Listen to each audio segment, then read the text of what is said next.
Hello everyone and welcome back to the Marseille View. I'm Stefan and today's video is a bit of a surprise for me to be having to make this. I wasn't expecting this, but yeah, so as OM always is, we can't live without a crisis, so we've been given our latest slap in the face, and that is the news that coach Jorge Sampaoli has left the club. I wasn't really expecting this, which is kind of silly because I did do a video about a month ago, I think, saying does Sampaoli have a future at Marseille?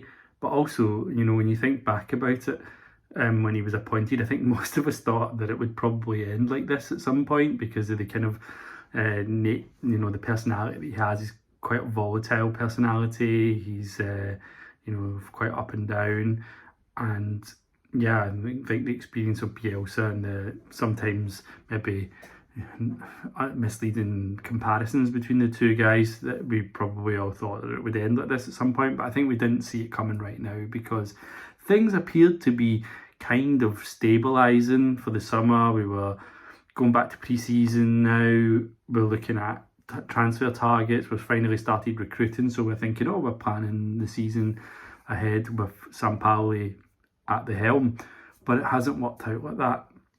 So the news kind of came out of nowhere.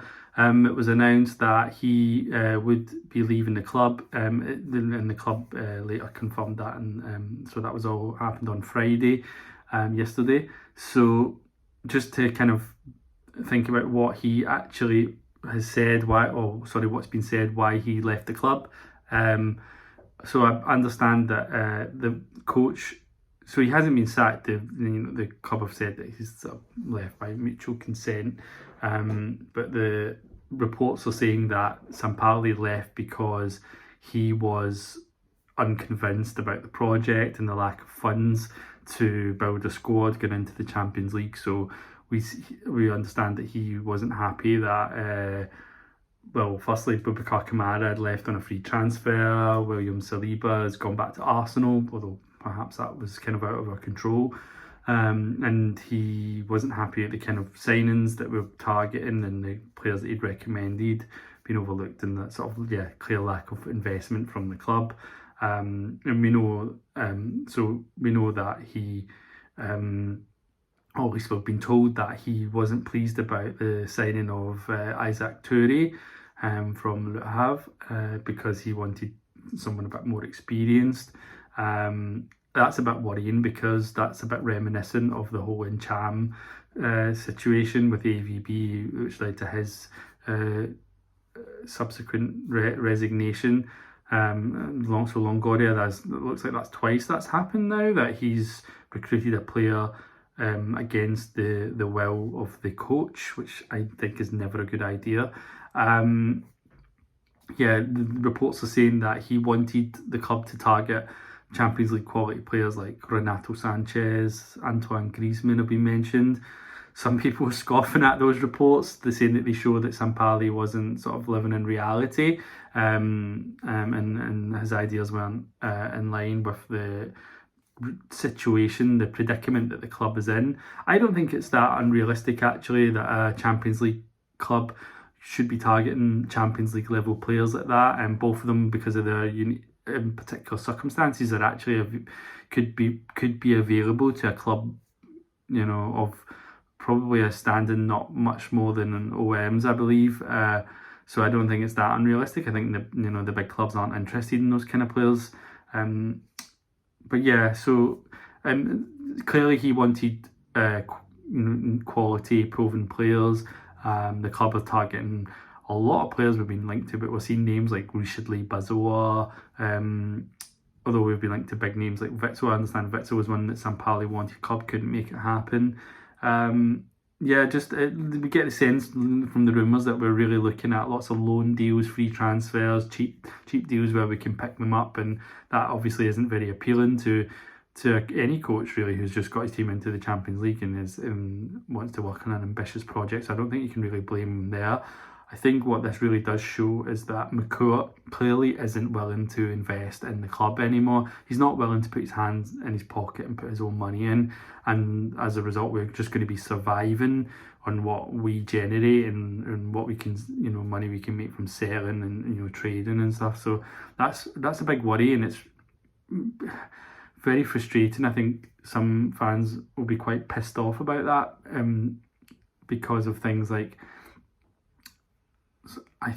for example, McCourt making promises like at the end of the season when we qualified to the Champions League. He's saying things like OM is back, which he's done this kind of stuff at the start when he came to OM. He's made false promises and he hasn't delivered, and I don't think that's going to go down well with the fans, is it? So yeah, it's quite upsetting that we've maybe been misled again, and clearly the problems that we had with the DNCG illustrate that we don't have a lot of money, nothing to do with sales to Saudi Arabia or anything in the background. I don't think so. So yeah, I think McCourt is really not going to be the kind of owner probably that we fans want from him anymore. So yeah, I don't blame Sampaoli. I think, although I was frustrated that he has announced his or that he's left the club in such circumstances, I was never completely sold on the OM that he's built, although it's very effective. We play a particular style that, although is pragmatic and is getting results, I just find it a bit boring, to be honest. It's not the kind of exciting football that I was expecting when he came in as coach.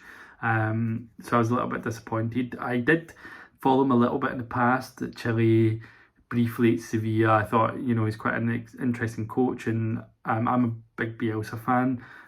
So I kind of saw him as maybe a bit like a similar coach, but not quite exactly the same. Definitely much more pragmatic, as I said, and kind of tries a bit more, different ideas than Bielsa, but he's not. The football clearly, at least at OM especially, doesn't have that same excitement that we saw with Bielsa, where we just, tear through teams with just superb, fast-paced, flowing, attacking football. Yeah, it's been a bit of a disappointment for me, so I'm kind of open to another coach. I just don't want them in these circumstances when we seem actually we're quite stable.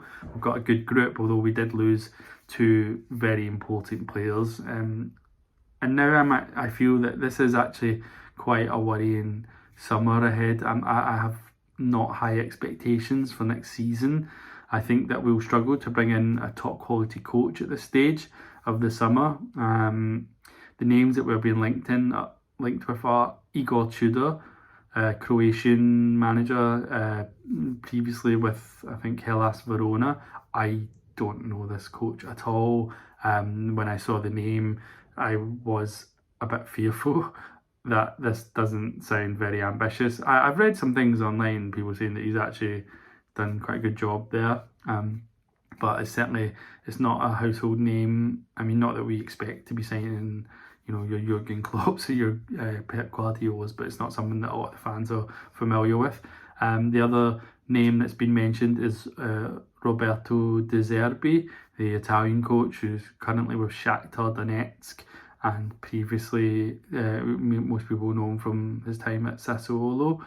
He's a manager that's known for playing attractive football, so he could be an interesting option. We saw Maxime Lopez go out to Italy and flourish under his management. So yeah, I think he could be a good option. Tudor, I don't know, but I read that Tudor does play a kind of 3-4-2-1, I think. So he could probably do well with the kind of squad that we have, that Sampaoli built, and I've read that he's also likes his teams to press quite intensively. So yeah, maybe there's tactical reasons why they've gone for him. Sounds like we would probably need to bring in some more wing backs though. Other names out there, not really much mentioned. There is a few people in the market, but I think we've probably missed out on some of the kind of coaches that you would expect us to be looking at. So Favre has gone to back to Nice, Galtier, is going to PSG. These are probably a couple of names that you would normally expect OM to be linked with, not necessarily saying that they're my choices. I don't really see who else is on the market. Bielsa's not joined Bilbao yet, I've heard, so why not? It's not realistic at all, is it? But yeah, I don't really know. So I think Longoria's got his ideas.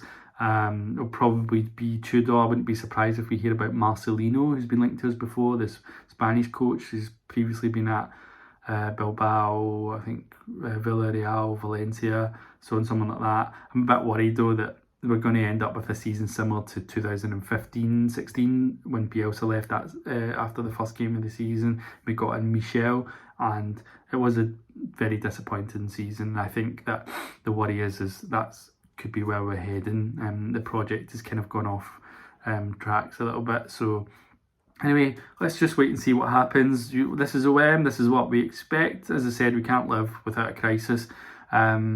Just when things are good, they always have to sort of come crashing down.